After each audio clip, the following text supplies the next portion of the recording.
14:17. தேவனுடைய ராஜ்யம் புசிப்பும் கொடிப்பும் அல்ல, அது நீதியும் சமாதானமும் பரிசுத்தாவினால் உண்டாகும் சந்தோஷமா இருக்கிறது.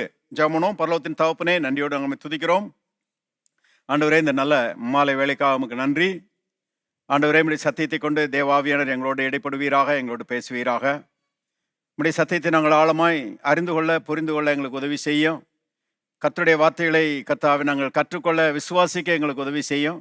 ஆண்டவரே, நீர் விதமாக செய்கிறீர். நம்முடைய வார்த்தைகளை கொண்டு எங்களோடு பேசுகிறீர், எங்கள் உள்ளங்களோடு பேசுகிறீர். அதற்காக நமக்கு நன்றி. இயேசுவின் நாமத்தில் பிதாவே, ஆமென். தொடர்ந்து தேவனுடைய ராஜ்யத்தை குறித்து நாம் பார்த்து கொண்டு வருகிறோம். இந்த உலகத்தில் 2 ராஜ்யங்கள் இருக்கிறது.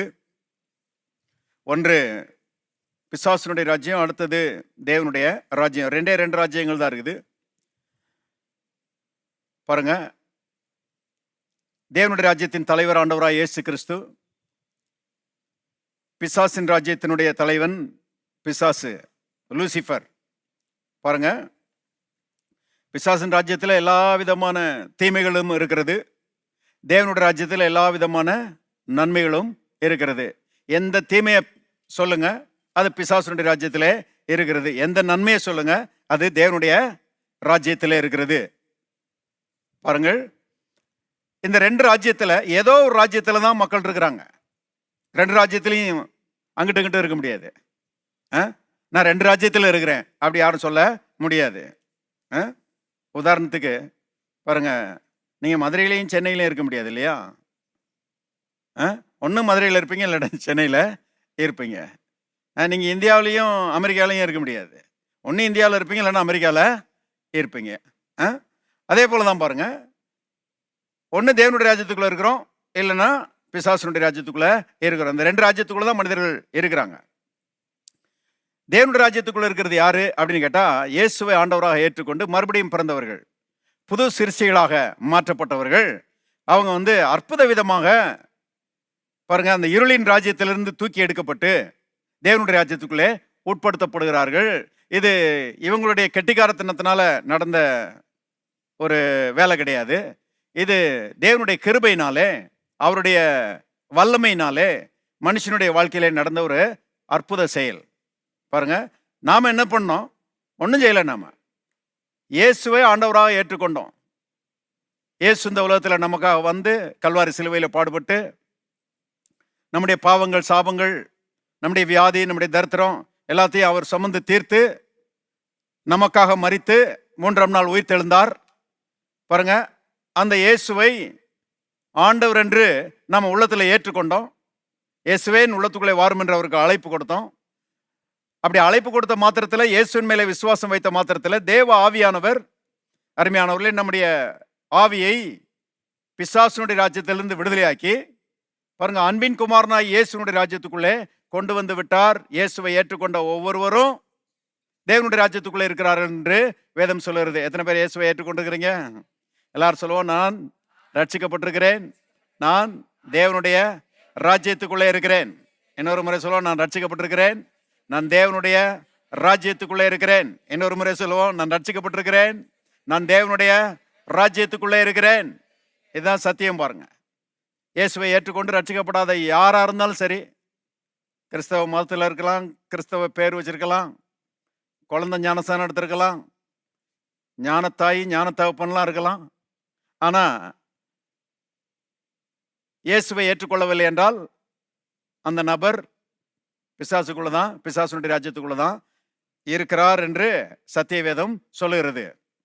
அப்ப இந்த அற்புதமான தேவனுடைய ராஜ்யத்துக்குள்ள, இந்த நன்மைகள் நிறைந்த தேவனுடைய ராஜ்யத்துக்குள்ள, இந்த ஜீவனம் நிறைந்த இந்த தேவனுடைய ராஜ்யத்துக்குள்ள, இந்த ஆசீர்வாதங்கள் நிறைஞ்ச இந்த தேவனுடைய ராஜ்யத்துக்குள்ள பாருங்க, நம்முடைய கெட்டிக்காரத்தனத்தினால் நம்ம வரல, தேவனுடைய கிருபையினாலே, அவருடைய அற்புத செயலினாலே நாம் இன்றைக்கு தேவனுடைய ராஜ்யத்துக்குள்ளே இருக்கிறோம். பாருங்க, நம்முடைய வாழ்க்கையிலே மாபெரும் மாற்றம் ஏற்பட்டிருக்கிறது. அப்படிதான் சொல்ல முடியும்.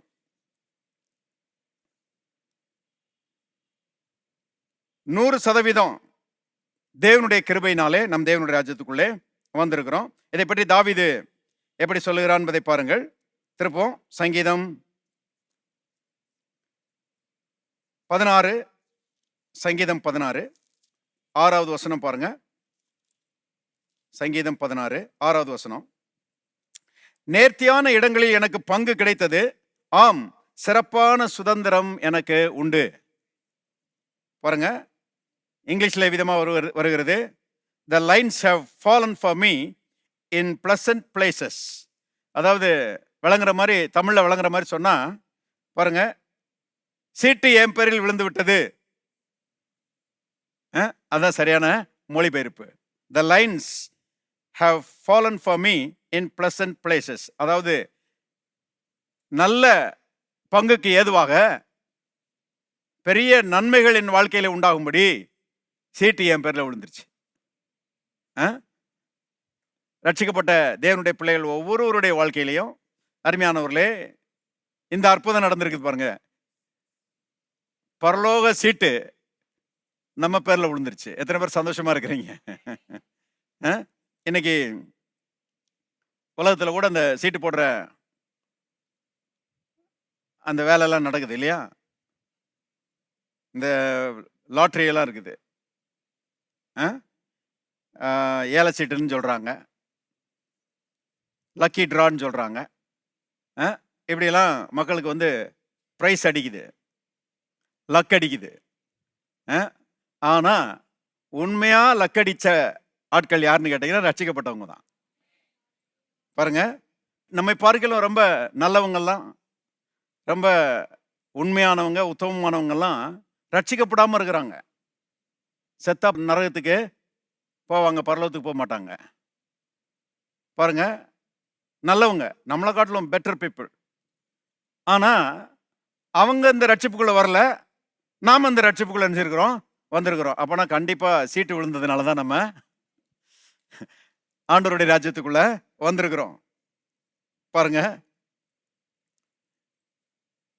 இன்னைக்கு தேவன் நம்ம இடத்துல எதிர்பார்க்கிற ஒரு பிரதியுத்தரம் என்னன்னா, நன்றி ஆண்டவரே, இவ்வளோ பெரிய மாற்றத்துக்கு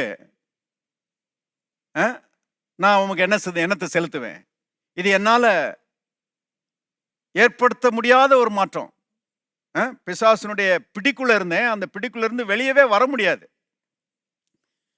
பைபிள்ல போட்டிருக்குது, உலகம் அனைத்தும் பிசாசுனுடைய பிடிக்குள்ளே இருக்கிறது, பொல்லாங்கானுக்குள் கிடக்கிறதுன்னு சொல்லி தமிழ்ல வந்திருக்குது. ஆனா சரியான மொழிபெயர்ப்பு என்னன்னா, எல்லா மனிதர்களும் அவனுடைய கோர பிடியில இருக்கிறார்கள் என்பதுதான் சரியான மொழிபெயர்ப்பு. 1 யோவான் 5:19 விதமாக சொல்லப்பட்டிருக்கிறது. கவனிங்க, நம்ம எல்லாரும் அவன் பிடிக்குள்ளதான் இருந்தோம், அது மீறி வெளியே வர முடியாது. நீங்க எவ்வளவு பெரிய கில்லாடியாவும் இருக்கலாம், எவ்வளவு பெரிய பராக்கிரமசாலியாகவும் இருக்கலாம், பணக்காரராக இருக்கலாம், பாருங்க அறிவாளியா இருக்கலாம், எப்படிப்பட்ட ஆளாகவும் இருக்கலாம். ஆனா பிசாசினுடைய பிடியிலிருந்து மீறி நீங்க வரவே முடியாது. பாருங்க, பிசாசினுடைய பிடியிலிருந்து மனுஷனை விடுதலையாக்குகிறவர் ஒரே ஒருவர், மீட்பர், ரட்சகர். அவருடைய பெயர் சத்தமா சொல்லுங்க, இன்னும் சத்தமா, இயேசு. இயேசு தான் பாருங்க அப்படி விடுதலையாக்க முடியும்.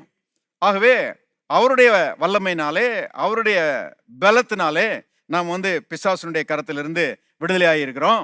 இப்ப இதை புரிந்து கொண்ட மனுஷன் உள்ளத்தின் ஆழத்திலிருந்து பாருங்க கர்த்தரை துதிக்க ஆரம்பிக்கிறான். ஐயோ ஆண்டவரே, என்னால இப்படிப்பட்ட சிலாக்கியத்துக்குள்ள வரவே முடியாது. இந்த அடிமைத்தனத்தின் ராஜ்யத்துக்குள்ள இருந்து இந்த சுயாதீனத்தின் ராஜ்யத்துக்குள்ள என்னால வரவே முடியாது. அந்த பிசாசுனுடைய இருளின் ராஜ்யத்திலிருந்து இந்த ஒளியின் ராஜ்யத்துக்குள்ள வர முடியாது. அந்த சாப ராஜ்யத்திலிருந்து இந்த ஆசீர்வாதத்தின் ராஜ்யத்துக்குள்ள என்னால வரவே முடியாது. ஆனா நீர் என்னை அற்புதமாக இங்க கொண்டு வந்து வச்சிருக்கிறீர், ஒளிக்குள்ள கொண்டு வந்திருக்கிறீர், ஜீவனுக்குள்ள கொண்டு வந்திருக்கிறீர், ஆசீர்வாதத்துக்குள்ள கொண்டு வந்திருக்கிறீர், எல்லா விதமான நன்மைகள் நிறைந்த நல்ல ராஜ்யத்துக்குள்ள என்னை கொண்டு வந்திருக்கிறீர். Thank you Lord. இருக்கிறீங்களா? எல்லாரும் சொல்லுவோம், நன்றி ஆண்டவரே. பாருங்க, அப்ப கர்த்தர் நம்மிடத்துல எதிர்பார்ப்பது அந்த நன்றி நிறைந்த பாருங்க அந்த உள்ளமும், பாருங்க நன்றியை சொல்லுகிற வாயையும் கர்த்தர் நம்மிடத்துல என்ன செய்கிறார்? எதிர்பார்க்கிறார். பொதுவா பாவத்துல விழுந்து போன மனுஷனுடைய உள்ளம் நன்றி கெட்ட உள்ளமாக இருக்கிறது உலகத்துல நம்ம பார்க்கிறோம் இல்லையா? எத்தனையோ நன்மைகளை பெற்றிருப்பான், ஆனா அதுக்கு நன்றியுள்ள பிரதியுத்தரம் சொல்லாம நன்றி கெட்டத்தனமா நடந்துக்கிடுவான். நமக்கே ரொம்ப இதா இருக்கும். இவ்வளவு நன்மை செஞ்சிருக்கிறோம், இந்த ஆளு இந்த மாதிரி நன்றி கெட்டவனா ரெஸ்பாண்ட் பண்ணுறானேன்னு சொல்லி நம்ம அநேக நேரங்களில் வருத்தப்படுகிறோம். கவனிங்க, ஏன்னா மனுஷருடைய சுபாவம் அந்த பாவத்தில் விழுந்து போனதுனால நன்றி கெட்ட உள்ளம் பாருங்க மனுஷனுக்குள்ள இருக்கிறது. அதுக்கு உதாரணம் இஸ்ரவேல் மக்களையே நம்ம பார்க்கலாம். இஸ்ரவேல் மக்களை பற்றி பாருங்க, உபாகமத்தின் புஸ்தகத்துக்கு போவோம். உபாகமம் 9ஆம் அதிகாரத்துக்கு போங்க, 13ஆம் வசனம் பாருங்க. பின்னும் கர்த்தர் என்னை நோக்கி, மோசே சொல்லுகிறான், பின்னும் கர்த்தர் என்னை நோக்கி, இந்த ஜனங்களை பார்த்தேன். எல்லாரும் சேர்ந்து வாசிங்க. அது வணங்கா கழுத்துள்ள ஜனம். எவ்வளவு நன்மைகளை செஞ்சிருக்கிறாரு ஆண்டவர், யோசித்து பாருங்க. எகிப்து தேசத்துல அடி உத வாங்கிக்கிட்டு பாருங்க, பெருமூச்சு விட்டு அழுதுகிட்டு, ஐயோ இந்த அடிமைத்தனத்திலிருந்து ஒரு விடுதலை உண்டானா நல்லா இருக்குமே அப்படின்னு சொல்லி ஏங்கி தவித்த மக்களை பாருங்க, கர்த்தர் அற்புத செயலினாலே, ஆட்டுக்குட்டியின் ரத்தத்தினாலே, இவங்க எந்த போராட்டமும் இல்லாம, இவங்க யாரு கூடயும் எந்த போராட்டத்தையும் பண்ணவே இல்லை, அவங்கள எகிப்திலிருந்து கர்த்தர் விடுதலையாக்கி பாருங்க வனாந்தரத்துக்கு கொண்டு வர்றாரு. பார்வோனின் சேனையை இவங்க கண்களுக்கு முன்பாகவே கடல்ல அமிழ்த்தி அத்தனை பேரையும் சாகடிக்கிறாரு. பாருங்க, இவங்க செத்து போயிடுவோம்னு யோசித்தாங்க, எதிரி இவங்களை கொன்றுவான் அப்படின்னு யோசித்தாங்க. நடந்தது என்னன்னா, எதிரி செத்து போயிட்டா இவங்க பழச்சிக்கிட்டாங்க. எவ்வளவு பெரிய அற்புதத்தை ஆண்டவர் இவங்களுக்கு செஞ்சிருக்கிறாரு. செங்கடலை பிளந்து பாருங்க, வெட்டாந்தரையில நடந்து அந்த பக்கம் பத்திரமா சேர்ந்துட்டாங்க. கடல் திரும்ப மூடிக்கிடுச்சு. இப்ப எகிப்தில் இருக்கிறவங்க இவங்களை பிடிக்கணும்னு நினைச்சாலும் பிடிக்க முடியாது. பார்வோனின் சேனை ஒருத்தர் பாக்கி இல்லாம எல்லா பயிலும் செத்து போயிட்டான். இப்ப தண்ணி வேணும்னு சொல்லி யோசிக்கிறாங்க, கற்பாறையிலிருந்து தண்ணியை கொடுக்குறாரு. சாப்பாடு வேணும்னு யோசிக்கிறாங்க, வானத்திலிருந்து பாருங்க மன்னா அவர்களுக்காக கொட்டப்படுகிறது. தேன்ல போட்ட பணியார மாதிரி இருந்துச்சான் மன்னா. என்ன டேஸ்டா கொடுக்குறாரு பாருங்க நம்ம ஆண்டவர். எல்லாத்துலயுமே பாருங்க தம்முடைய ஜனங்களை நல்லா திருப்தியாக்கி அவங்கள நடத்திட்டு வருகிறாரு. ஒரு குறைவும் இல்லாம நடத்திட்டு வர்றாரு. பகல்ல பாத்தீங்கன்னா வெயில் அகோரமா இருந்தாலும் மேகஸ்தம்பத்தை கட்டளையிடுகிறாரு, சென்ட்ரலைஸ்டு ஏசியை போட்டு விட்டுறாரு. ராத்திரியில ரொம்ப குளிரா இருக்கும்போது பாருங்க சென்ட்ரலைஸ்டு ஹீட்டிங் சிஸ்டத்தை போட்டு விட்டுறாரு. அவர் என்ன வேணாலும் ஆன் பண்ணுவாரு. தம்முடைய ஜனங்களுக்காக தேவன் அருமையானவர்களே எந்த எக்ஸ்ட்ரீம் வரைக்கும் போறதுக்கு தயாரா இருக்கிறாரு. அவர் தான் நம்முடைய தேவன். ஆண்டவருக்கு அல்லேலூயா சொல்லுவோம். கல்வாரியில போய் கடைசி சொட்டு ரத்தத்தையும் சிந்துறது எவ்வளவு எக்ஸ்ட்ரீம். இயேசு சொன்னார், நான் போறேன் உன் நல்வாழ்வுக்காக, உன் கண்ணீர் துடைக்கப்படுவதற்காக, உன் தேவைகள் சந்திக்கப்படுவதற்காக, நீ பிசாசுனுடைய கரத்திலிருந்து விடுதலை ஆவதற்காக, நீ நல்லா இருப்பதற்காக, நீ நன்மைகளை அனுபவிப்பதற்காக நான் கல்வாரி சிலுவையில அடிக்கப்பட்டு கடைசி சொட்டு ரத்தத்தையும் உனக்காக நான் சிந்துகிறேன். இப்படிப்பட்ட தேவனை பார்க்க முடியுமா?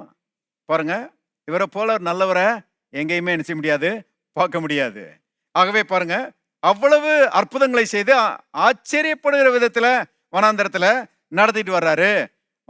கடைசியில பார்த்தா ஒரு துதியும் ஸ்தோத்திரமும் ஆண்டவரே நன்றின்னு சொல்லுகிற ஒரு உள்ளமும் அவங்களுக்குள்ள இல்ல. பாருங்க,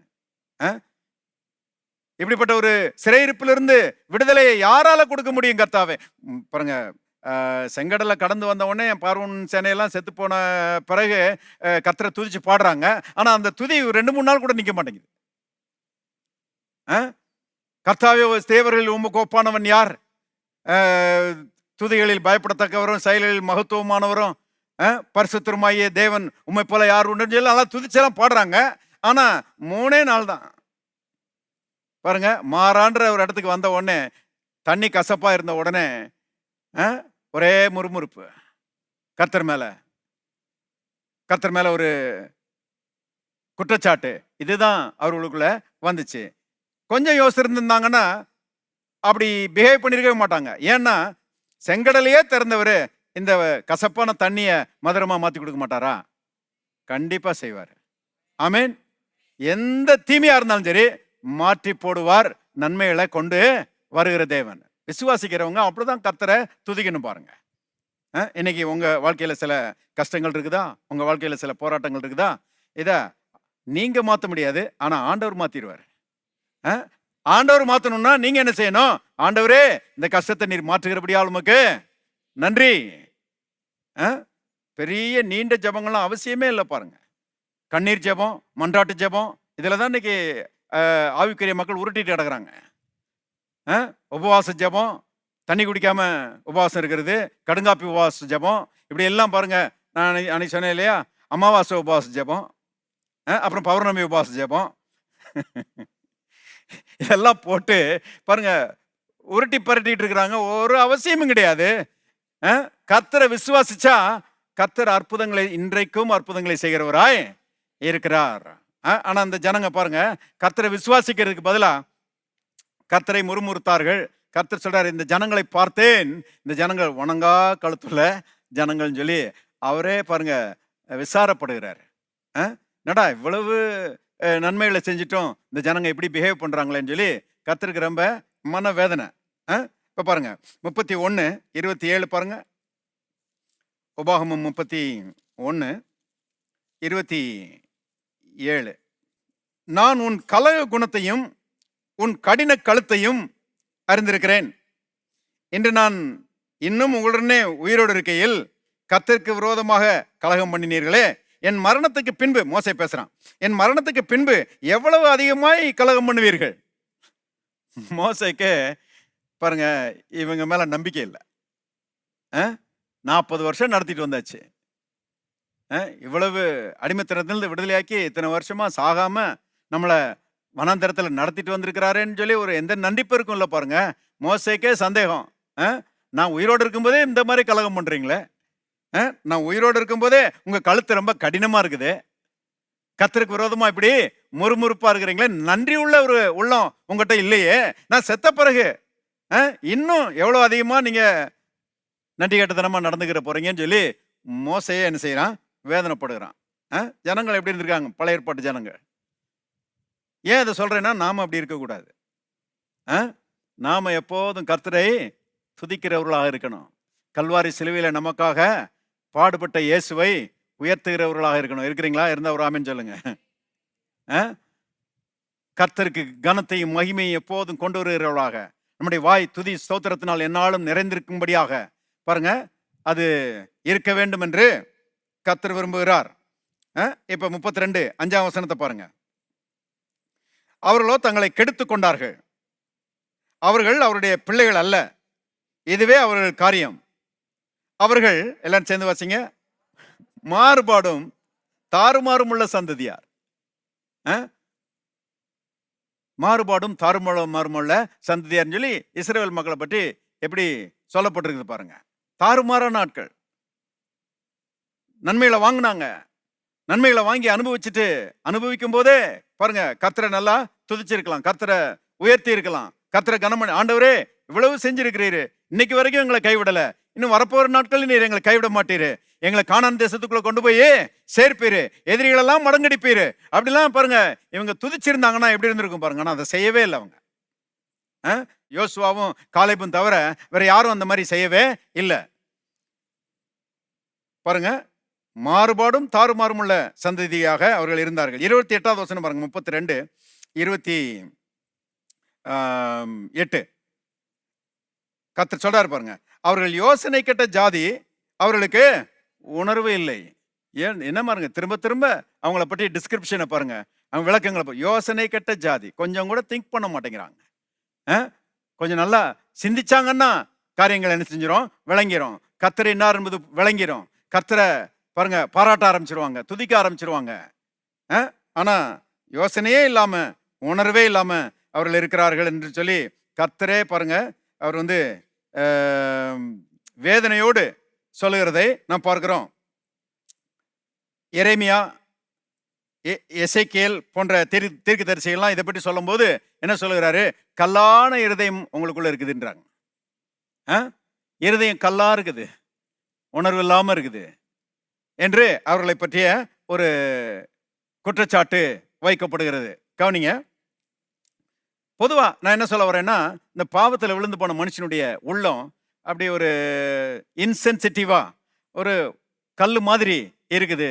ஒரு தங்க்ஃபுல்லா பாருங்க, உள்ளவர்களாய், கர்த்தரை துதிக்கிறவர்களாய் அவர்கள் இல்லாம, முறுமுறுக்கிறவர்களாய், பாருங்க, பகைக்கிறவர்களாய், வெறுக்கிறவர்களாய், அப்படிதான் அவருடைய உள்ளங்கள் இருக்கிறது. இதுதான் இந்த விழுந்து போன மனுஷனுடைய சுபாவம். ஒரு சின்ன பையனை பற்றி நான் கேள்விப்பட்டேன் பாருங்க. அவங்க அம்மா அவனை சர்ச்சுக்கு கூட்டு போவாங்களாம். சர்ச்சுக்கு கூட்டு போய் பெஞ்சில் உட்கார வச்சிருப்பாங்களாம். உட்கார வைத்த பொழுது அந்த பையன் கொஞ்ச நேரம் கழிச்சு பெஞ்ச் மேலே ஏறி நின்றுக்கிட்டு இருந்தானா. அது பின்னால் இருக்கிறவங்களுக்குலாம் டிஸ்டர்பிங்காக இருந்துச்சான், தொந்தரவாக இருந்துச்சான். அதனால அவங்க அம்மா வந்து இழுத்து பிடிச்சி உட்காரடா அப்படின்னு சொல்லி நினச்சுவாங்களாம், உட்கார வைப்பாங்களாம். பாருங்க, இவன் கொஞ்ச நேரம் உட்காந்துருப்பானா, மறுபடியும் எழுப்பிக்கிடுவானா, பெஞ்ச் மேலே ஏறி நின்றுக்கிட்டு இருப்பானா. அவங்க அம்மாவுக்கு ஒரு வாட்டி ரொம்ப கோபம் வந்து மண்டையில் ஒரு கொட்டு கொட்டி உட்காரடா அப்படின்னு சொல்லி என்ன செஞ்சிட்டாங்க, உட்கார வச்சுட்டாங்க. இப்போ பாருங்க, உட்காந்துட்டு இருந்தானா. கொஞ்ச நேரம் கழிச்சு இந்த அம்மா அவனை பார்த்தாங்களாம், அவனும் இந்த அம்மாவை பார்த்தானா. பார்த்துட்டு அந்த பையன் சொன்னானா, பாருங்க, நான் வந்து வெளியே தான் உட்காந்துருக்கிறேன், உள்ள நான் நின்றுட்டு தான் இருக்கிறேன் நான்.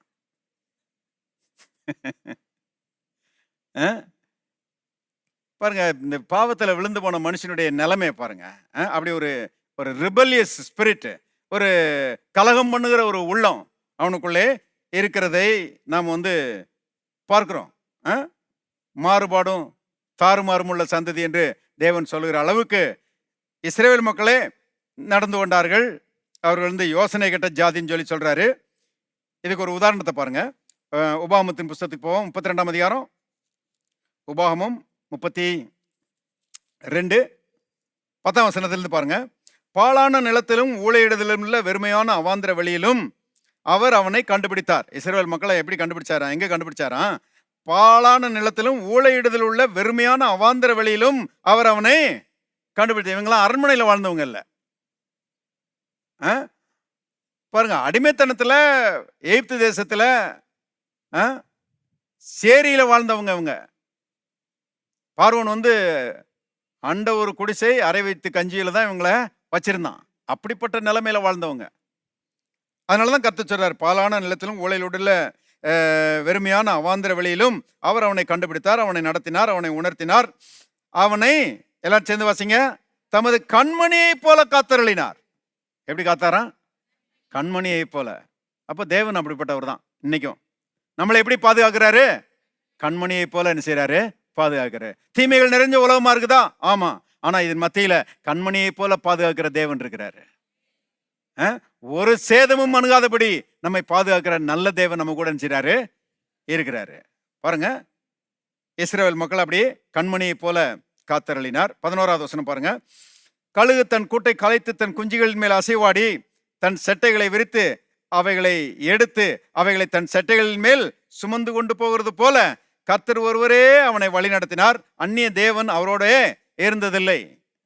இந்த கழுகு பாருங்க, இந்த குஞ்சுகளை வந்து பறக்கடிக்குமா, பறக்கிறதுக்கு பழகி கொடுக்குமா பாருங்க. அப்படி பழகி கொடுக்கும்போது குஞ்சுகளை அப்படி செட்டையில தூக்கிட்டு ரொம்ப உயரத்துக்கு கொண்டு போயிருமா. கொண்டு போய் இந்த குஞ்சுகளுக்கு பறக்கலாம் தெரியாது. இப்போ அங்க மேலே போனவுடனே செட்டையில டக்குன்னு மடக்கிருமா. மடக்குன்னா குஞ்சுகள்லாம் யோசிக்குமா, ஐயோ அம்மா நம்மளை அந்த இடத்துல விட்டாளேன்னு. பட பட பட பட படன்னு அடிச்சுட்டு அப்படியே கீழே வருமா பாருங்க. தொலைஞ்சோம் இன்னைக்கு, விழுந்து செதறி நாசமா போறோம்னு சொல்லி யோசிச்சுட்டு தான் அப்படியே படபட படபடன்னு வருமா. அதுக்குள்ள பாருங்க, அது கழுகு சர்ன்னு வந்து அத்தனை குஞ்சையும் செட்டையில தூக்கிட்டு அப்படியே பறக்குமா பாருங்க. இந்த குஞ்சுகளை பறக்க வைக்கிறதுக்கு இப்படிதான் ட்ரைனிங் கொடுக்குமா பாருங்க. கர்த்தர் அப்படிதான் தம்முடைய ஜனங்களுக்கு என்ன செஞ்சாராம்? ட்ரைனிங் கொடுத்தாராம். சில நேரங்கள்ல ஐயோ ஆண்டவர் எங்க இருக்கிறாரு, நம்மளை கைவிட்டாரேன்னு யோசிக்கும் போது கர்த்தர் சொல்றாரு, இங்கதான் மகனே இருக்கிறேன், இங்கதான் மகளே இருக்கிறேன், உன்னை ஒரு நாள் நான் கைவிடவே மாட்டேன், நான் உன்னை விட்டு விலகுவதும் இல்லை. எல்லாரும் சொல்லுவாங்க, கர்த்தர் என்னை விட்டு விலகுவதும் இல்லை, கர்த்தர் என்னை கைவிடுவதும் இல்லை. இன்னொரு முறை சொல்லுவாங்க, கர்த்தர் என்னை விட்டு விலகுவதும் இல்லை, என்னை கைவிடுவதும் இல்லை. விலகவே மாட்டாரு. நீங்க கூட சில நேரங்களில் கர்த்தர் இல்லையோன்னு யோசிக்கலாம், ஆனா அங்கதான் இருக்கிறாரு. பாருங்க, கர்த்தர் ஒருவரே அவனை வழி நடத்தினார். இஸ்ரவேல் மக்கள் அத்தனை பேர் என்ன செஞ்சாரு? வழி நடத்தினார். 13 வசனம் பாருங்க. பூமியில் உள்ள உயர்ந்த ஸ்தானங்களின் மேல் அவனை ஏறி வர பண்ணி, வயலில் விளையும் பலனை அவனுக்கு புசிக்க கொடுத்தார். தம்முடைய ஜனங்களுடைய பாருங்க சாப்பாட்டுல அவர் எவ்வளவு அக்கறையா இருக்கிறாரு. இப்படி ஒரு தேவனை பார்க்க முடியுமா? பாருங்க, நீங்க பசியார சாப்பிடணும், அது மட்டுமல்ல நல்ல சாப்பாட்டை சாப்பிடணும்னு சொல்லி கர்த்தர் விரும்புகிறார். வேதம் சொல்லுகிறது, உச்சிதமான கோதுமையினாலும் கண்மலை தேனினாலும் நான் உன்னை திருப்தியாக்குவேன்னு சொல்றாரு. எப்படிப்பட்ட தேவன் பாருங்க. இஸ்ரவேல் மக்களை பூமியின் உயர்ந்த ஸ்தானங்கள் மேல் அவனை ஏறி வர பண்ணி, வயலில் விளையும் பலனை அவனுக்கு புசிக்க கொடுத்தார். கண்மலையில் உள்ள தேனையும் கற்பாறையிலிருந்து வடியும் எண்ணெயையும் அவன் உண்ணும்படி செய்தார். பகல் பசுவின் வெண்ணையையும் ஆட்டின் பாலையும், பால்ல சொல்றாங்க ஆட்டுப்பால் தான் சிறந்ததுன்றாங்க. வெண்ணெயில பசுவின் வெண்ணெய் தான் சிறந்ததான், பால்ல ஆட்டுப்பால் தான் சிறந்ததான். இந்த ஆவின் பாலெல்லாம் மாட்டுப்பால் தான். ஆனா ஆட்டுப்பால் தான் இருக்கிறதுல சிறந்ததான். கர்த்தர் அவங்களுக்கு மாட்டுப்பாலை கொடுக்கலையா, ஆட்டுப்பாலை கொடுத்தாராம். எப்படிப்பட்ட தேவன் பாருங்க. இருக்கிறதுல பெஸ்ட்டை கொடுக்கிற தேவன் நம்முடைய தேவன். ஜெபம் பண்ணும்போது ஆண்டவர் சொல்லுங்க, ஆண்டவரே நீர் எனக்கு இருக்கிறதுல பெஸ்ட்டை வச்சிருக்கிறீங்க. உச்சிதமான கோதுமையை வச்சிருக்கிறீங்க. சாதாரண கோதுமை கிடையாது, சாதாரண தேன் கிடையாது, கண்மலை தேனை வச்சிருக்கீங்க எனக்காக. நன்றி ஆண்டவரே. பாருங்க, இதுதான் விசுவாசம். ஒன்றும் இல்லாத நிலைமையில கூட அப்படிதான் ஜெபம் பண்ணணும். ஏன்னா தேவன் அப்படிப்பட்டவர் தான். பாருங்க, பசுவின் வெண்ணையும் ஆட்டின் பாலையும், பாசானில் மேயும் ஆட்டுக்குட்டிகள், ஆட்டுக்கடாக்கள், வெள்ளாட்டுக்கடாக்கள், இவைகளுடைய கொழுப்பையும் கொழுமையான கோதுமையையும் ரத்தம் போன்ற சுயமான திராட்சை ரசத்தையும் சாப்பிட்டாய். அடே அப்பா! ஆட்டுக்கடாக்கள், வெள்ளாட்டுக்கடாக்கள், இவருடைய கொழுப்பு, கொழுமையான கோதுமை, ரத்தம் போன்ற சுயமான திராட்சை ரசம். அப்படியே பாருங்க, பிளட் மாதிரி இருக்குது திராட்சை ரசம். அதை தான் என்ன செஞ்சாராம்? அவங்க சாப்பிட்றதுக்கு கொடுத்தாராம். சாப்பிட்டுட்டா என்ன பண்ணணும்? இவ்வளவு நன்மைகளையும் பெற்ற உடனே என்ன செய்யணும்? பாருங்க, நன்றி ஆண்டவரே அப்படின்னு சொல்லணும் இல்லையா? அடுத்த வசனத்தை பாருங்க. யெஷூரன், யெஷூரன்னா இஸ்ரவேல் மக்கள். யெஷூரன் கொழுத்து போய் உதைத்தான். கொழுத்து ஸ்தூலித்து நினந்துண்ணின போது தன்னை உண்டாக்கின தேவனை விட்டு தன் ரட்சிப்பின் கண்மலையை அசட்டை பண்ணினான். இப்படிதான் இருந்தாங்க. பாருங்கள், அப்ப நன்றி இல்லாத மக்களா இருந்திருக்கிறாங்க. இவங்க நமக்கு எச்சரிப்பா இருக்கிறாங்க. நாம இவ்வளவு பெரிய அற்புதமான ராஜ்யத்துக்குள்ள வந்திருக்கிறோம், ரட்சிப்புக்குள்ள வந்திருக்கிறோம். ஒரு பெரிய டிரான்சிஷன் நடந்திருக்குது பாருங்க. அடிமைத்தனம் ஒளிஞ்சிருக்குது. முந்தையெல்லாம் எப்படி இருந்தோம்னா, தீமையை செய்யக்கூடாதுன்னு நினைப்போம், ஆனா செய்யாம இருக்க முடியாது. நம்மள பிசாசு தள்ளிட்டு போய் தீமையை செய்ய வைப்பான். நம்ம விரும்பாத தீமையை திரும்ப திரும்ப செஞ்சுக்கிட்டே இருப்போம். பிசாசுடைய ராஜ்யத்துக்குள்ள இருக்கும்போது நன்மை செய்யணும்னு நமக்கு ஆர்வம் இருக்கும், ஆசை இருக்கும். ஆனா அந்த நன்மையை நம்மளால செய்ய முடியாது. செய்ய விடாதபடிக்கு பிசாசு நம்மள தடை பண்ணா. இப்படிதான் அவனுடைய ராஜ்யத்துக்குள்ள இருந்தோம். ஆனா இன்னைக்கு அப்படி கிடையாது. இன்னைக்கு பாருங்க, தீமையை செய்யக்கூடாதுன்னு யோசிச்சோம்னா அதை விட்டு விலகி வந்துடுறோம். பிசாசு நம்ம கழுத்தை பிடிச்சி செய்ய வைக்கவே அவனால முடியாது. ஏன்னா பிசாசே இல்லையே, கர்த்தர் தான் விரட்டி அடிச்சுட்டாரு. இருக்கிறீங்களா? இருந்தா ஒரு ஆமேன்னு சொல்லுங்க. பாருங்க, நன்மை செய்யணும்னு நம்ம யோசிக்கும் போது தேவனே நமக்கு அந்த நன்மை செய்யக்கூடிய பலனை கொடுத்து, பாருங்க, என்னை பலப்படுத்துகிற கிறிஸ்துவினால எல்லாவற்றையும் செய்ய எனக்கு பலன் உண்டு எழுதியிருக்கிறபடி, பாருங்க, நன்மை செய்ய நமக்கு வேண்டிய பலனை அவர் தருகிறார். அப்போ வாழ்க்கை எவ்வளவு பெரிய சுயாதீனமான வாழ்க்கையா மாறிடுச்சு பாருங்க. எந்த பிசாசுனுடைய அடிமைத்தனத்துக்கு கீழே நம்ம வாழ வேண்டிய அவசியம் கிடையாது. ஒருவேளை ஒரு சிலர் சில அடிமைத்தனத்துக்கு கீழே இருந்தீங்கன்னா, நான் சொல்லுறேன் உங்களுக்கு ஒரு நற்செய்தி, நீங்க அதுல இருந்து வெளியே வந்துடலாம். அப்படிப்பட்ட அடிமைத்தனத்துக்கு கீழே நீங்க வாழ வேண்டிய அவசியமே கிடையாது. கர்த்தர் உங்களை விடுதலையாக்க வல்லவரா இருக்கிறாரு. அதுல இருந்து வெளியே வருவதற்கு, அதை டாமினேட் பண்ணுவதற்கு, அதை மேற்கொள்வதற்கு, அதன் மேல அதிகாரம் செலுத்துவதற்கு, அதன் மேல வெற்றிகரமாய் வாழ்வதற்கு வேண்டிய அனுகூலத்தையும் வல்லமையையும் அவர் உங்களுக்கு தருகிறவராய் இருக்கிறார். ஆண்டவருக்கு அல்லேலூயா சொல்லுவோம். அப்ப பாருங்க, எண்ணிலடங்கா நன்மையை கர்த்தர் செய்திருக்கும் போது அவர் நம்மிடத்திலிருந்து எதிர்பார்ப்பது துதியும் ஸ்தோத்திரமும் நன்றியும் நம்ம உள்ளத்துக்குள்ள இருந்து வர வேண்டும் என்று என்ன செய்கிறாரு? கர்த்தர் எதிர்பார்க்கிறார். இவ்வளவு முரட்டாட்டமுள்ள ஜனங்களா இஸ்ரேல் மக்கள் இருக்கும்போது தாவீது எப்படி வித்தியாசமா இருக்கிறான் யோசித்து பாருங்க. ரொம்ப ஆச்சரியமா இருக்குது இல்லையா? தாவீது எப்படி இருந்தான்? திருப்புங்க சங்கீதம் 116,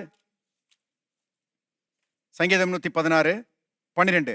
கர்த்தர் எனக்கு செய்த எல்லா உபகாரங்களுக்காகவும் அவருக்கு எண்ணத்தை செலுத்துவேன்.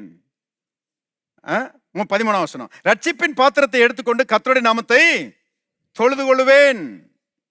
17வது வசனம், நான் உமக்கு ஸ்தோத்திர பலியை செலுத்தி கர்த்தருடைய நாமத்தை தொழுது கொள்ளுவேன். இவன் எப்படி இருக்கிறான் பாருங்க. ஆகவே இவனை பார்த்து இவன் வணங்காக்கள் தொல்லவன், இவன் உணர்வு கட்டவன் அப்படின்னு சொல்லி கர்த்தர் சொல்லாம இவனை பார்த்து என்ன சொல்றாரு? இவன் என் தாவீதின் இருதயத்துக்கு ஏற்றவன் அப்படிங்கிறார். கவனிங்க. அப்ப நம்மளை பற்றியும் கர்த்தர் அப்படிப்பட்ட ஒரு சாட்சியை கொடுக்கணும். நம்மளை பற்றியும் கர்த்தர் அப்படி ஒரு சர்டிபிகேட்டை கொடுக்கணும். சோ என் இருதயத்துக்கு ஏற்ற மகா, சோ என் இருதயத்துக்கு ஏற்ற மகன் அப்படின்னு சொல்லி கர்த்தர் சர்டிபிகேட் கொடுக்குற அளவுக்கு நாம் தாவீதை போல அருமையானவர்களை கர்த்தருக்கு நன்றி செலுத்துகிறவர்களாய் இருக்க வேண்டும். ஸ்தோத்திர பலிகளை செலுத்தி அவருடைய நாமத்தை தொழுது கொள்ளுவேன் என்று அவன் சொல்லுகிறான். பாருங்க, அவனுக்கு இருதயத்துக்கு ஏற்றவன்கிற சர்டிபிகேட்டை கொடுத்தது மட்டுமல்ல, பாருங்க, ஆட்டு மேய்ப்பனா இருந்த அவனை, சில்லறைகளை பெரிதாக நினைத்து கொண்டிருந்த அவனை ராஜாவாக்கி பாருங்க, பொன்னையும் வெள்ளியையும் ஏராளமா அவனுக்கு கொடுத்து பாருங்க, அவனை பெரிய ஐஸ்வர்யவனாக தேவன் மாற்றினார் என்று எழுதப்பட்டிருக்கிறது. அவன் கர்த்தருடைய ஆலயத்துக்கு பாருங்க பொன்னையும் வெள்ளியும் அள்ளி கொடுத்தத 1 நாளாகமம் 29 வாசிக்கும் போது ஆச்சரியமா இருக்குது. இவ்வளவு பொன்னையா கொடுத்தான், இவ்வளவு வெள்ளியா கொடுத்தான்னு சொல்லி ஆச்சரியப்படுகிற அளவுக்கு அவ்வளவு ஏராளமான பொன்னையும் வெள்ளியும் கர்த்தருக்கு அள்ளி கொடுக்கிறான். பாருங்க, கர்த்தர் அவனை புகழுகிறார். தாவீதின் இருதயத்துக்கு ஏற்றவன் சொல்லி புகழுகிறார். அத்தனைக்கும் காரணம் அருமையானவர்களே, நன்றி நிறைந்த ஒரு உள்ளம் அவனுக்கு இருந்தது. நாமும் பாருங்க தாவீதை போல இந்த தேவனுடைய ராஜ்யத்துக்குள்ள வந்திருக்கிறோமே, இதுக்குள்ள நீர் கொண்டு வந்திருக்கிறீரே என்பதை எண்ணி நாம் கர்த்தரை துதிக்க வேண்டும் என்று கர்த்தரை எதிர்பார்க்கிறார். நான் ஒவ்வொரு நாளும் அவரை துதிக்கிறேன், டெய்லி. காலையில் அந்த ஃபர்ஸ்ட் ஹவர்ஸ் 4 மணிலேருந்து பாருங்க 7 மணி முடிய துதியும் ஸ்தோத்திரத்தையும் கர்த்தருக்கு செலுத்துகிறேன். ஆண்டவரே, உம்முடைய ரட்சிப்புக்காக உமக்கு நன்றி, நீர் எனக்கு கொடுத்த பாவ மன்னிப்புக்காக உமக்கு நன்றி, அபிஷேகத்துக்காக உமக்கு நன்றி, வெளிச்சத்துக்காக உமக்கு நன்றி. இன்னும் உண்மை இன்னார்ந்து அறிந்து கொள்ளக்கூடிய பிரகாசமுள்ள மனக்கண்கள் எனக்கு தாரும். பாருங்க, இவ்விதமாக துதியையும் ஸ்தோத்திரத்தையும் நான் செலுத்துகிறேன். எவ்வளவு அதிகமாய் நாம் துதியையும் ஸ்தோத்திரத்தையும் செலுத்துகிறோமோ அவ்வளோ அதிகமாய் கர்த்தரிடத்திலிருந்து நன்மைகளை நாம் என்ன செய்கிறோம்? பெற்றுக்கொள்கிறோம். மனசை திறந்து கொடுக்குறோம் கர்த்தருக்கு. கர்த்தர் பாருங்க எல்லா நன்மைகளாலும் நம்முடைய வாழ்க்கை என்ன செய்கிறார்? நிரப்புகிறார். தேவனுடைய ராஜ்யத்துக்காக நீங்க ரொம்ப நன்றி உள்ளவர்களா இருக்கணும். இன்னைக்கு அற்புதமா வீட்டில இருந்து புறப்பட்டு தேவனுடைய ஆலயத்துல பாருங்க, தேவ சமூகத்துல உட்காந்து கர்த்தருடைய வார்த்தைகளை என்ன செய்யறோம்? சந்தோஷமா கேட்டுட்டு இருக்கிறோம். ஆனா எத்தனை பேர் சாரை கடைகளை கிடக்குறாங்க? யோசித்து பாருங்க. எத்தனை பேர் என்னென்னமோ தவறான வாழ்க்கைக்கு நேரம் ஓடிட்டு இருக்கிறாங்க. அருமையானவர்களே, அப்ப இதெல்லாம் எண்ணி பார்க்கும்போது ஆண்டவரே உமக்கு நன்றி. Thank you Jesus. எல்லாரும் சொல்லுவாங்க தேங்க்யூ ஜீசஸ். இன்னொரு முறை தேங்க்யூ ஜீசஸ். இன்னொரு முறை தேங்க்யூ ஜீசஸ். இது நம்முடைய பாருங்க வழக்கமாக மாற வேண்டும் என்று கர்த்தர் விரும்புகிறார். தேவனுடைய ராஜ்யத்துக்குள்ள பாருங்க பரிபூர்ண சந்தோஷம், பரிசுத்தாவினால் உண்டாகிற சந்தோஷம் நமக்காக வைக்கப்பட்டிருக்கிறது. நம்மளாம் ரொம்ப பொறாமப்படத்தகுந்த மக்கள். பீப்புள் டு பி என்வீடு, பொறாமைப்படத்தக்கவர்கள். நாம கொடுத்து வச்சவங்க. பரலோக சந்தோஷத்தை கர்த்தர் நம்முடைய உள்ளங்கள்ல நினைச்சிருக்கிறாரு, தந்திருக்கிறாரு. தேவ ஜனங்கள் அருமையானவர்களே, அவங்க சந்தோஷம் இல்லாதவர்களாய் துக்கம் நிறைந்தவர்களாய் இந்த உலகத்திலே வாழ கூடாது. தேவனுடைய ஜனங்கள் சந்தோஷமுடையவர்களாய் அருமையானவர்களே மகிழ்ச்சி நிறைந்தவர்களாய் அவர்கள் இந்த உலகத்தில் வாழ வேண்டும் என்று கர்த்தர் என்ன செய்கிறார்? விரும்புகிறார். கர்த்தருக்குள்ளான ஆவிக்குரிய சந்தோஷத்தை எப்போதும் காத்துக்கொள்கிறவர்களாய் நம்ம இருக்கணும். ஏன்னா கர்த்தர் கொடுத்துட்டாரு. கர்த்தர் கல்வாரியில பாடுபட்டு நமக்கு கொடுக்காத நன்மையே கிடையாதுங்க. நிறைய ஆவிக்குரிய மக்களுக்கு இதெல்லாம் ஒண்ணுமே தெரியாது. இன்னைக்கு காலையில கூட என் மனைவி சொல்லிட்டு இருந்தா, சில சகோதரிகள் பிரசங்கம் பண்றாங்க யூடியூப்ல, சில ஊழியக்காரங்க பிரசங்கம் பண்றாங்க. சில நேரங்கள் அதெல்லாம் நான் கேட்குறேன். கேட்கும்போது பல காரியங்கள் .1, .2, .3 எல்லாம் போட்டு சொல்றாங்க. ஆனா முக்காவாசி சகோதரியும் சரி ஊழியக்காரரும் சரி பாருங்க, நன்மைகளை கல்வாரியோட சேர்க்க மாட்டேங்கிறாங்க. கல்வாரி நிமித்தம் தான் அந்த நன்மைகள் நமக்கு வருதுன்னு சொல்லி முக்காவாசி ஆட்கள் சொல்லவே மாட்டேங்கிறாங்க. ஏன் சொல்ல மாட்டேங்கிறாங்க உங்களுக்கு தெரியல. நல்லா படிச்சிருக்கிறாங்க, .1, .2 சொல்றாங்க. ஆனா நமக்கு வருகிற எல்லா நன்மைகளுக்கும் காரணம் கல்வாரி சிலுவையில் அடிக்கப்பட்ட இயேசுன்றது அவங்களுக்கு வழங்க மாட்டேங்குது. ஆனா நமக்கு அது வழங்கணும்.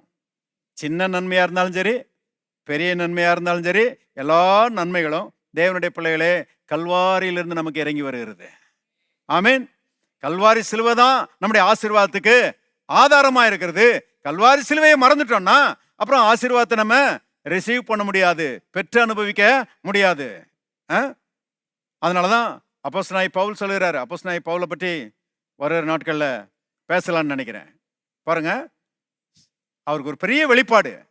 இந்த சிலுவையின் மூலமா தான் எல்லா நன்மைகளும் மனுஷனுக்கு வந்து கிடைக்குதுன்றத புரிந்து கொண்டு அவர் சொல்லுகிறாரு, நானும் நம்முடைய கர்த்தராகிய இயேசு கிறிஸ்துவினுடைய சிலுவையை குறித்தே அல்லாமல் வேற ஒன்றையும் குறித்து மேன்மை பாராட்டாது ஏற்பேனா. எனக்கு வேற எதுவும் பெருசு கிடையாது, கல்வாரி சிலுவை தான். ஏன்னா அதுல இருந்து தான் எல்லா நன்மைகளும் மக்களுக்கு இறங்கி வருகிறது.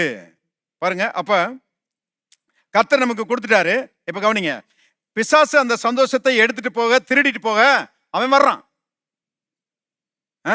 ஏன்னா நாம் சந்தோஷத்தினால் நிறைந்திருக்க வேண்டும் என்று கர்த்தர் விரும்புகிறார். ஆனா நம்ம துக்கத்தினால் நிறைந்திருக்க வேண்டும் என்று பிசாசு விரும்புகிறான். ஆகவே நம்முடைய சந்தோஷத்தை பறிச்சுட்டு போறதுக்கு அவன் என்ன செய்யறான்? பிரயாசப்படுகிறான். அருமையானவர்களே, தேவன் கொடுத்த அந்த சந்தோஷத்தை, மகிழ்ச்சியை பிசாசினிடத்திலே பறிகொடுத்து விடக்கூடாது. அதை காத்துக்கொள்ள வேண்டிய பொறுப்பு நம்முடைய பொறுப்பு என்பதை தெரிந்து கொள்ளுங்கள். இயேசு எப்படி இந்த உலகத்தில் வாழ்ந்தாரு? அவர் நமக்கு மாதிரி இல்லையா? நமக்கு மாதிரியை பின் வைத்து போனார் என்று வேதத்திலே நாம வாசிக்கிறோம். அவர் நம்முடைய மாதிரி. அவர் இந்த உலகத்தில் வாழ்ந்த போது என்ன சொன்னாரு? இதோ உலகத்தின் அதிபதி வருகிறான், என்னிடத்தில் அவனுக்கு ஒன்றுமில்லை அப்படின்னாரு. வாசிங்க, யோவான் சுவிசேஷம் 14ஆம் அதிகாரம் 30வது வசனம் பாருங்க.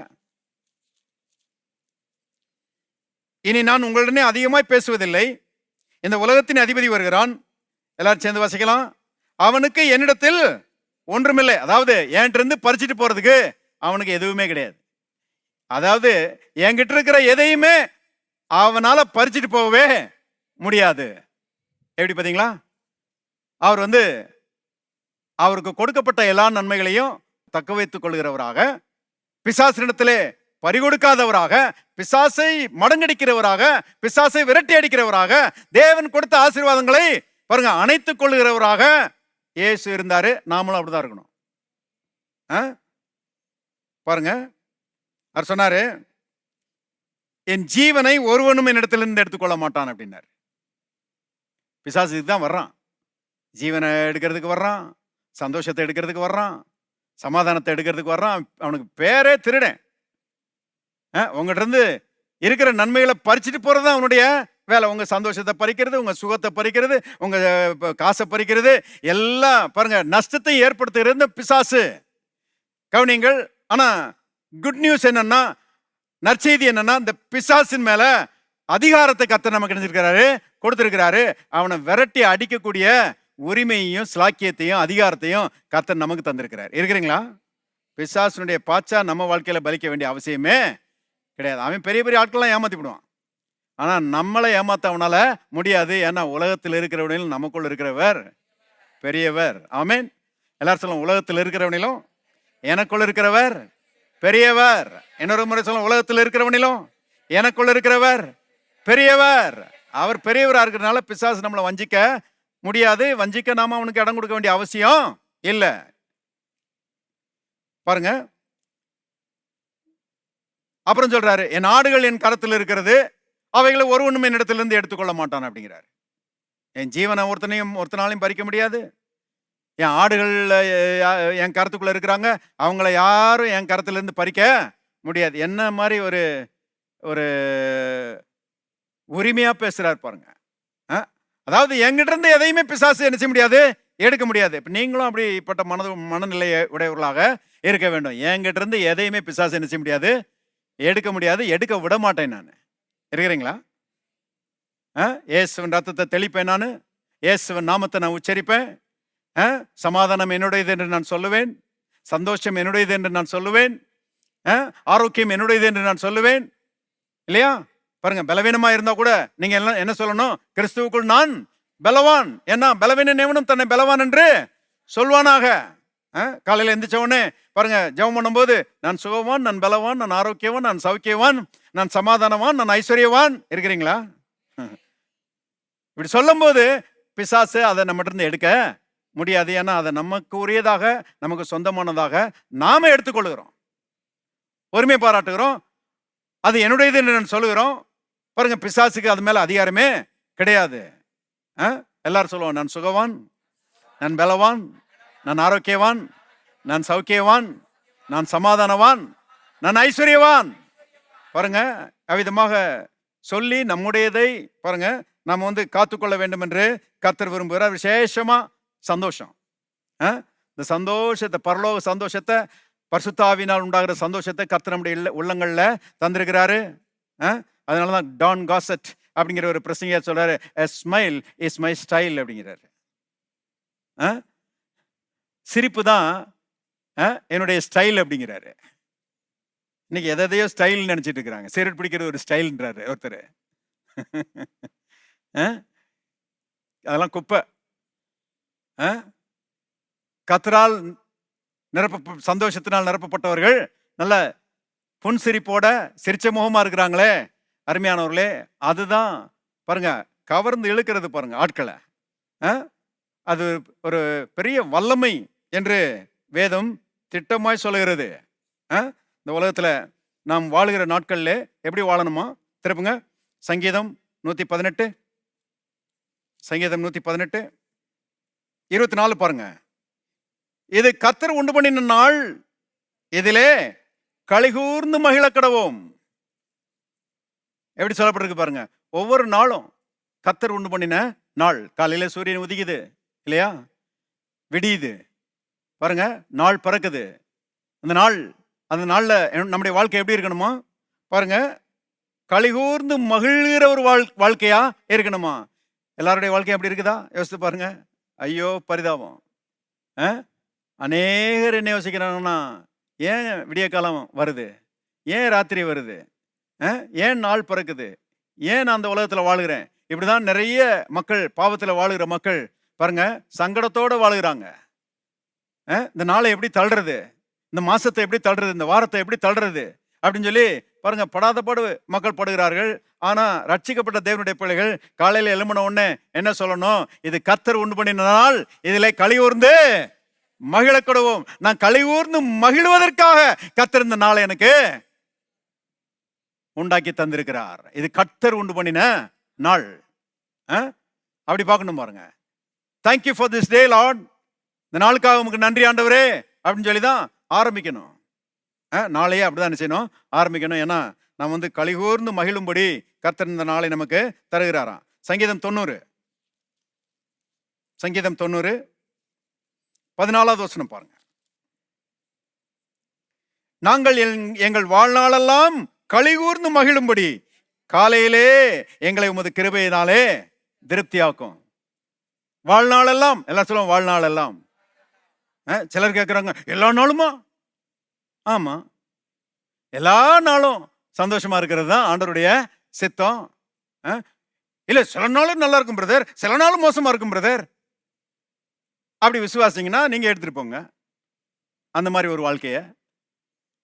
நாங்க என்ன சொல்லுகிறோம்னா, ஜீவனோட நாளெல்லாம் நன்மையும் கிருபையும் நிச்சயமாகவே எங்களை என்ன செய்யும், தொடரும். என்ன விசுவாசிக்கிறோமோ அது மட்டும் தான் நடக்கும். கவனிங்க, சில நாளைக்கு நன்மை நடக்கும் பிரதர், சில நாளைக்கு தீமை நடக்கும்னா தாவீது ஏன் அப்படி சொல்றான்? என் ஜீவனோட நாளெல்லாம் நன்மையும் கிருபையும் நிச்சயமாகவே என்னை தொடரும். இங்க எழுதப்பட்டிருக்கிறது பாருங்க, இது வந்து மோசையின் சங்கீதமா, 90ஆம் சங்கீதம். 90ஆம் சங்கீதத்தினுடைய அந்த தலைப்பை பாருங்க, 1ஆம் வசனத்துக்கு முன்னாடி உள்ள தலைப்பை பாருங்க. தேவனுடைய மனிதனாகிய மோசையின் ஜெபம். பாருங்க, இது மோசையின் சங்கீதமா. மோசே சொல்லுகிறான் பாருங்க, நாங்கள் எங்கள் வாழ்நாளெல்லாம் களி கூர்ந்து மகிழும்படி காலையிலே எங்களை உமது கிருபையாலே திருப்தியாக்கும். சங்கீதம் 65 சொல்லப்பட்டிருக்கிறது, காலையையும் மாலையையும் கலிகூற பண்ணுகிறீர் அப்படின்னு சொல்லப்பட்டிருக்கிறது. அப்ப நாளெல்லாம் மகிழ்ச்சி, நாளெல்லாம் சந்தோஷம். அருமையானவர்களே, இது பாருங்க, கர்த்தர் நமக்கு கொடுத்திருக்கிற கிருபை. நம்முடைய வாழ்க்கை சந்தோஷத்தினால் நிரம்பி இருக்க வேண்டும் என்று கர்த்தர் செய்கிறார், விரும்புகிறார். ஆகவே நாம அப்படி யோசிக்க வேண்டியது அவசியமா இருக்குது. நம்முடைய சந்தோஷத்தை கெடுக்கிற எதுக்குமே நாம இடம் கொடுக்கக்கூடாது. நல்லா கவனிங்க. உங்க சந்தோஷத்தை கெடுக்கிற வார்த்தைகளை நீங்க பேசக்கூடாது. உங்களுடைய சந்தோஷத்தை கெடுக்கிற காரியங்களுக்கு நீங்க என்ன செய்யக்கூடாது, இடம் கொடுக்கக்கூடாது. ரொம்ப வருஷத்துக்கு முன்னால பெரிய பாஸ்டர் சென்னைக்கு போகணும்னு சொல்லி ஒரு வேலையா கிளம்பிட்டு இருந்தாங்க. அப்போ சொன்னாங்க, என்னை கொண்டு வந்து பஸ் ஸ்டாண்டில் விட்டுருங்க, அந்த குறிப்பிட்ட பஸ்ஸில் நான் புக் பண்ணியிருக்கிறேன், அதில் போயிடுறேன் அப்படின்னு சொல்லி சொன்னாங்க. அப்போ நான் காரில் ஏற்றிட்டு போய் அப்போ பெரியார் பஸ் ஸ்டாண்டில் அந்த ஆம்னி பஸ் வரும் பாருங்க, அங்கே போய் அது வர்ற இடத்துல நின்றுட்டு இருந்தோம். அப்படி நின்றுட்டு இருக்கும்போது அப்போ இந்த கார் நிறுத்துறதுக்கெல்லாம் பாருங்க, அந்த பே மாதிரி கட்டி விட்டுருப்பாங்க, ஒரு கார் நிறுத்தலாம். அந்த மாதிரி எங்கள் கார் அந்த பேல நிறுத்தியிருந்தேன் பாருங்க. நிறுத்திட்டு பாஸ்டரை போய் அந்த சூட்கேஸ் எல்லாம் தூக்கி கொண்டு போய் பஸ்ஸுக்குள்ளே வச்சு அவரை ஏற்றி விடுறதுக்காக இன்னும் பஸ் இன்னும் வந்துட்டாங்க, ஆனால் பஸ்ஸை இன்னும் டோர் திறக்கல. சரி, பாஸ்டரை ஏற்றி விட்டுட்டு நம்ம கிளம்பிடுவோம் அப்படின்னு சொல்லி நின்றுட்டு இருக்கும்போது அங்கே ஒருத்தன் பாருங்க காரை எடுத்துகிட்டு வந்து அவன் வந்து காரை இடிக்கிற மாதிரி வர்றான், எங்கள் காரை இடிக்கிற மாதிரி. நான் சொல்லி, ஏன் என்னப்பா வந்து எங்கள் காரை இடிக்கிற மாதிரி வர்றேன் அப்படின்னு சொல்லி கேட்டால் அவன் சொல்கிறான், நீங்கள் அந்த காரை கொஞ்சம் ஒட்டி போடுங்க, நான் இதை உள்ளே போட்டுக்கிறேன், என் காரை உள்ளே போட்டுக்கிறேன்னு. ஒரு கார் நிறுத்துற மாதிரி தான் அவன் கட்டி வச்சிருக்கிறான் பாருங்க. அதை வந்து பாதி கார் கூட அடுத்த பாதி கார் கூட நீங்க நிறுத்த முடியாது. ஆனா இவன் சொல்றான், நீங்க கொஞ்சம் ஒட்டி போடுங்க, நான் அட்ஜஸ்ட் பண்ணி போட்டுக்கிறேன் அப்படின்னு. இவன் காரை உடச்சே விடுவான்னு எனக்கு தெரிஞ்சு போச்சு. இப்போ பாருங்க, பெரிய பாசு கூப்பிட்டாங்க, முரட்டு பயலா இருக்கிறான். நம்ம காரை உடைச்சாலும் உடச்சி விடுவான். பேசாம நீங்க கிளம்புங்க, நான் பெட்டியை தூக்கிட்டு நான் பஸ் திறந்த உடனே நான் உள்ள ஏறி போயிடுறேன், இவன் கூட இதுக்கு நமக்கு வம்பு அப்படின்ன உடனே நான் கார் எடுத்துட்டு வந்துட்டேன். பாருங்க, நாங்க செய்த செயல் எதை காண்பிக்கிறது? எங்க சந்தோஷத்தை நாங்கள் காத்துக்கொண்டோம். சாதாரண ஒரு மனுஷன்னா அங்க கட்டி உருண்டிருப்பான், அங்க பெரிய சண்டையே நடந்திருக்கும். எல்லாரும் சொல்றாங்க, என்னப்பா ஒரு கார் நிறுத்துற மாதிரி தான் கட்டி விட்டுருக்காங்க, அதுல அந்த கார் நிற்கும் போது நீ எப்படி இடையில வந்து நிறுத்துவேன்னா, அவனுடைய நோக்கமே உன் காரை எடு, நான் என் காரை போட போறேன்ற மாதிரி வந்து முரட்டுத்தனமா பேசுறான். குடிச்சிருப்பானா என்னன்னு தெரியல. ஆனா என்ன பண்றது, நம்ம சந்தோஷத்தை காத்துக்கொள்ள வேண்டியது நம்ம பொறுப்பா இருக்குது இல்லையா? ஆகவே தொலைஞ்சு போ அப்படின்னு சொல்லி பாருங்க விட்டுட்டு வந்துட்டோம். பாருங்க, அப்ப நம்முடைய சந்தோஷத்தை காத்துக்கொள்ள வேண்டிய பொறுப்பு நம்முடையது. அப்படிப்பட்ட சூழ்நிலைகள் ஏற்படும் போது என்ன நம்ம செய்யணுமோ அதை நம்ம செய்வது நமக்கு நல்லது. ஒரு பெரிய பிரசங்கர் சொல்றாரு, அமெரிக்கால நான் அவருடைய செய்தியை கேட்டுட்டு இருந்தேன். பாருங்க, அவரு அங்கெல்லாம் பார்க்கிங் லாட் வந்து அப்படியே ஃபுல்லா இருக்கும் மேக்சிமம். அப்ப இவர் வந்து அந்த பார்க்கிங் லாட்டுக்கு உள்ள நுழையதுக்கு பார்த்தாராம், எல்லாம் ஃபுல்லா இருந்துச்சான். இவர் தேடிட்டே இருக்காராம், எங்க இடம் இருக்குது உள்ள விடலான்னு சொல்லி. ஒரு இடம் இல்லையா. ஒரு ஆள் பின்னால ஓடி வந்தானா பாருங்க. வந்தவொடனே சொன்னானா, என் காரை நான் எடுக்க போறேன், நான் எடுத்த உடனே நீங்க போட்டுக்கோங்க அப்படின்னு சொல்லி அவன் சொன்னானா பாருங்க. சொன்ன உடனே இவர் அந்த இண்டிகேட்டர்லாம் போட்டு கரெக்டா அவன் எடுத்த உடனே உள்ள போடலான்னு சொல்லி நின்றுட்டு இருக்கும்போது அவன் எடுத்த உடனே எதிர் திசையில இருந்து ஒருத்தன் வந்து சர்றன்னு உள்ள விட்டானா. நல்லா தெரியுதா, இவர் வந்து உள்ள விடுறதுக்காக வெயிட் பண்ணிட்டு இருக்கிறாரு, இண்டிகேட்டர்லாம் போட்டுட்டு இருக்கிறாருன்றது அவனுக்கு தெரியுது. ஆனா மனுஷன் எப்படி இருக்கிறான் பாத்தீங்களா? அத்துமீறுகிறவனாக பாருங்க, முரண்டு பண்ணுகிறவனாக மனுஷன் இருக்கிறான். மனுஷனுடைய சுபாவம் அப்படியே இருக்குது. கண்ணு முன்னால அப்படியே உள்ள விட்டானா. இவர் பாருங்க, பெரிய சர்ச்சோட பாஸ்டர், கிட்டத்தட்ட 35,000 பேர் இருக்கிறாங்க சர்ச்சில். பாருங்க, கோபம்னா அவருக்கு தாங்க முடியலையா. ஏன்னா அமெரிக்காவில் பொதுவாக அப்படி செய்ய மாட்டாங்களாம். வெயிட் பண்ணி அவங்க இண்டிகேட்டர் போட்டு ரெடியா இருக்கிறாங்கன்னு தெரிஞ்சுன்னா அவன் வேற பக்கம் போயிடுவானா.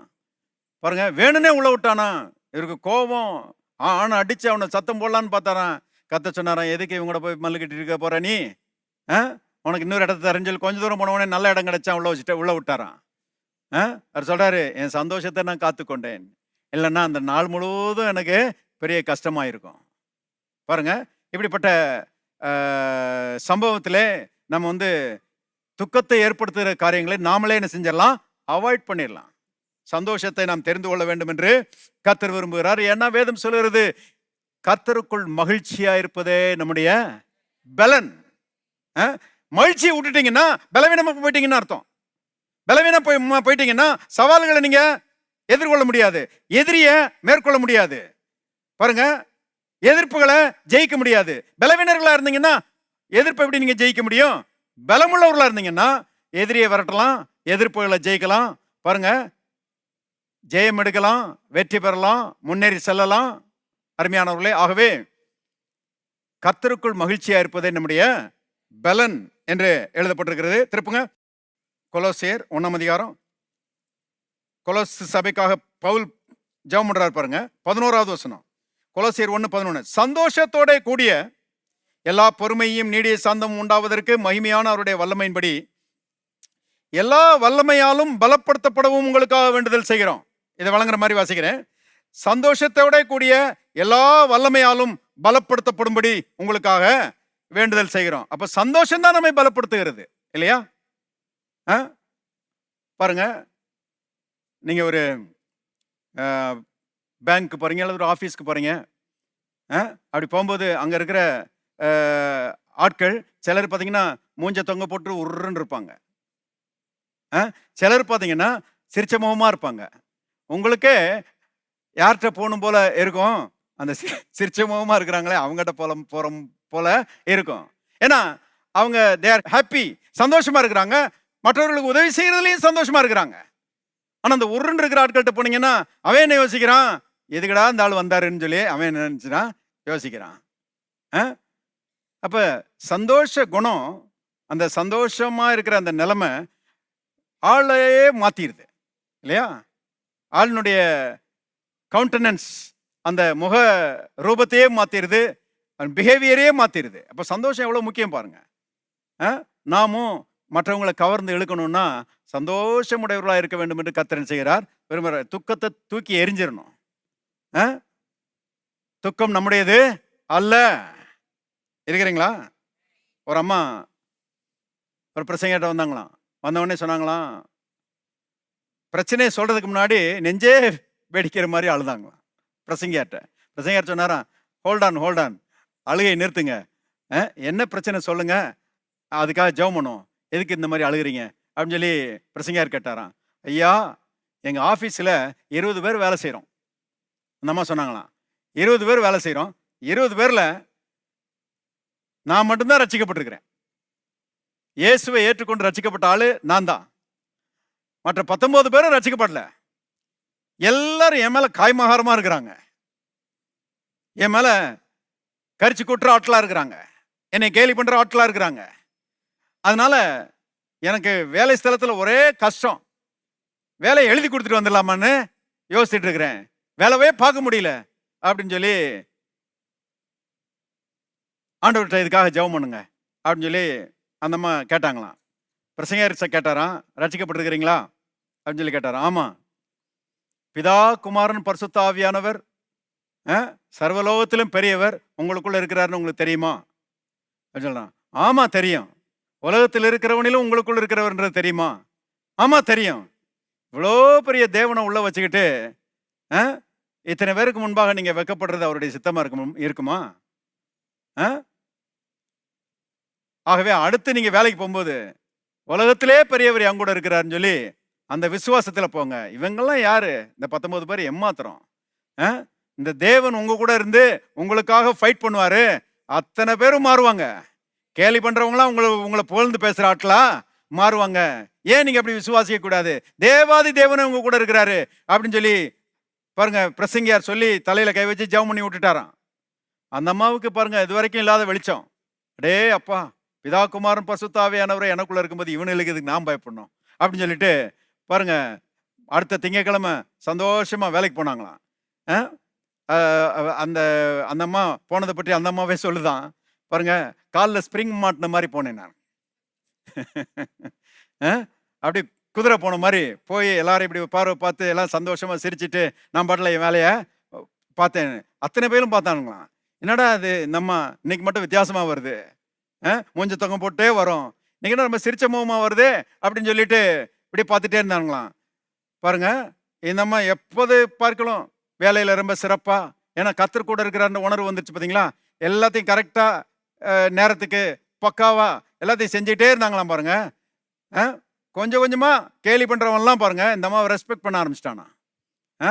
ரெஸ்பெக்ட் பண்ண ஆரம்பிச்சு பாருங்க, இந்த அம்மாவுக்கு உனக்கு எதிராக இருக்கிறவர் உன் பட்சத்தில் வருவார்னு எழுதிருக்க மாதிரி பாருங்க, அத்தனை பேரும் இந்த அம்மாவுக்கு உதவி செய்யறவங்களா மாறிட்டாங்களாம். 6 மாசம் கழிச்சு அந்த பிரசங்கியாரை பார்க்கறதுக்கு இந்த அம்மா ஓடி வந்தாங்களாம். பாருங்க, ஓடி வந்து பாஸ்டர் நீங்க சொன்னது வேலை செஞ்சிருச்சு அப்படின்னு சொல்லிட்டு சாட்சி சொன்னாங்களாம். பாருங்க, அவர்கிட்ட சொல்லும்போது சொன்னாங்களாம், டோட்டலா சிச்சுவேஷனே மாறி அந்த 19 பேர்ல கிட்டத்தட்ட 16 பேர் ரசிக்கப்பட்டாங்க பாஸ்டர்னு சொல்லி சொன்னாங்களாம். இருக்கிறீங்களா? இன்னும் 3 பேர் தான் ரசிக்கப்பட வேண்டியது இருக்குன்னாங்களாம். சந்தோஷ ஆட்டிடியூடு பாருங்க, மற்றவங்களை கவர்ந்து என்ன செய்கிறது, இழுக்கிறது. நம்முடைய வாழ்க்கை பாருங்க சந்தோஷத்தினால் எப்போதும் நிரம்பி இருக்க வேண்டும் என்று கர்த்தர் என்ன செய்கிறார், விரும்புகிறார். கடைசி ஒரே ஒரு வசனம், சங்கீதம் 30:11 பாருங்க. என் புலம்பலை ஆனந்த களிப்பாக மாற பண்ணினீர், என் மகிமை அமர்ந்திராமல் உம்மை கீர்த்தனம் பண்ணும்படியாக நீர் என் ரட்டை களைந்து போட்டு மகிழ்ச்சி என்னும் காட்டினால் என்னை இடை கட்டினீர். ரட்டை கலந்து போட்டு துக்கத்தை எடுத்து போட்டீர் ஆண்டவரே. துக்கம் என்னுடையது கிடையாது, மகிழ்ச்சி என்னும் இடை கட்டினால் என்னை இடை கட்டி இருக்கிறீர். நான் சந்தோஷம் உள்ளவனாய் வாழ்வது உம்முடைய சித்தமா இருக்கிறது என்பதை பாருங்க அவன் கர்த்தருக்கு ஞாபகப்படுத்துகிறான். கவனிங்கள், இன்னைக்கு பழைய ஏற்பாட்டிலே எப்படின்னா புதிய ஏற்பாடு எவ்வளோ அதிகம் பாருங்க. தாவீதுக்கு பரிசுத்தாவின் அபிஷேகம் உள்ள வரல, ஆனா இன்னைக்கு பரிசுத்தாவின் அபிஷேகத்தை நாம் உள்ளே உடையவர்களாக இருக்கிறோம். நமக்குள்ளே பரிசுத்தாவியானவர் என்ன செய்கிறார், வாசம் பண்ணுகிறார். அவர் மூலமாய் பாருங்க தேவ சந்தோஷம் நமக்குள்ளே பெருகி கொண்டே இருக்கிறது. பாருங்க, அது அவனுக்குள்ளே ஊறுகிற நித்திய ஜீவகாலமாய் ஊறுகிற நீரூற்றாய் இருக்கும்னு கர்த்தர் சொன்னார் பார்த்தீங்களா. அது எல்லா நன்மைகளும் ஊறுகிற நீரூற்று நமக்குள்ள செய்து இருக்குது. சந்தோஷம் ஊறிட்டே இருக்குது, சமாதானம் ஊறிக்கொண்டே இருக்கிறது, ஞானம் ஊறிக்கொண்டே இருக்கிறது, தேவனுடைய எல்லா நன்மைகளும் ஊறிக்கொண்டே இருக்கிறது. அருமையானவர்களே, இதை புரிந்து கொண்டு கர்த்தாவே இந்த சந்தோஷத்துக்காக உமக்கு நன்றி, என் சந்தோஷத்தை பிசாசிட்ட பறி கொடுக்கவே மாட்டேன், என் சந்தோஷத்தை பெருக்குகிற ஒரு நடவடிக்கை நான் எடுப்பேனே ஒழிய என் சந்தோஷத்துக்கு எதிராக நான் எந்த காரியத்தையும் செய்ய மாட்டேன், எந்த வார்த்தைகளையும் பேச மாட்டேன்னு சொல்லி சந்தோஷத்தை நாம் காத்து கொள்ளும் போது கர்த்தருக்குள் சந்தோஷமா இருப்பதே நம்முடைய பலன். உங்களை மாதிரி பவர்ஃபுல்லான ஆள் வேற யாரும் கிடையாது. பிசாசு உங்களை பார்த்து நடுங்குகிறார் என்பதை தெரிந்து கொள்ளுங்கள். பரலோகம் சந்தோஷப்படுகிறது, கர்த்தர் மகிமைப்படுகிறார். ஆமென். எல்லாரும் தயவு செய்து எழுந்து நிற்போம். Thank you Lord. பரலோகத்தின் தகப்பனே, நன்றியோடு நாங்கள் துதிக்கிறோம். கர்த்தாவே, இந்த சகல நன்மைகளும் நிறைந்த சகல ஆசீர்வாதங்களும் நிறைந்த தேவனுடைய ராஜ்யத்துக்குள்ளே கர்த்தாவே நீர் எங்களை கொண்டு வந்து வைத்திருக்கிறபடியால் நன்றி செலுத்துகிறோம். தேவனுடைய ராஜ்யத்துக்குள்ளே இருக்கிற எல்லா நன்மைகளுக்காக நமக்கு நன்றி செலுத்துகிறோம். தேவனுடைய ராஜ்யத்துக்குள்ளே இருக்கிற சந்தோஷத்துக்காக நாங்கள் நமக்கு நன்றி செலுத்துகிறோம். என்னுடைய உள்ளங்கள் கர்த்தாவே சந்தோஷத்தினால் நிறைந்திருக்கும்படி, எங்களுடைய குடும்பங்கள் சந்தோஷத்தினால் நிறைந்திருக்கும்படி, கர்த்தாவே எங்களுடைய சபை சந்தோஷத்தினால் நிறைந்திருக்கும்படி நீர் கிருபை செய்கிறபடியால் நமக்கு நன்றி செலுத்துகிறோம். நல்ல தகப்பனே, நமக்கு ஸ்தோத்திரம். உமக்குள் எப்போது மகிழ்ச்சியாக இருக்க நீர் எங்களுக்கு உதவி செய்வீராக. மகிழ்ச்சிக்கு ஏதுவான திட்டங்களை நாங்கள் போட, மகிழ்ச்சிக்கு ஏதுவான நடவடிக்கைகளை நாங்கள் மேற்கொள்ள எங்கள் எல்லாருக்கும் உதவி செய்யும்படி நாங்கள் ஜெபிக்கிறோம். தகப்பனே, நீர் விதமாக செய்கிறீர். வந்திருக்கிற யாவரையும் நீர் ஆசீர்வதிக்கிறபடியால் நன்றி. இயேசுவின் நாமத்தில் பிதாவே, ஆமென்.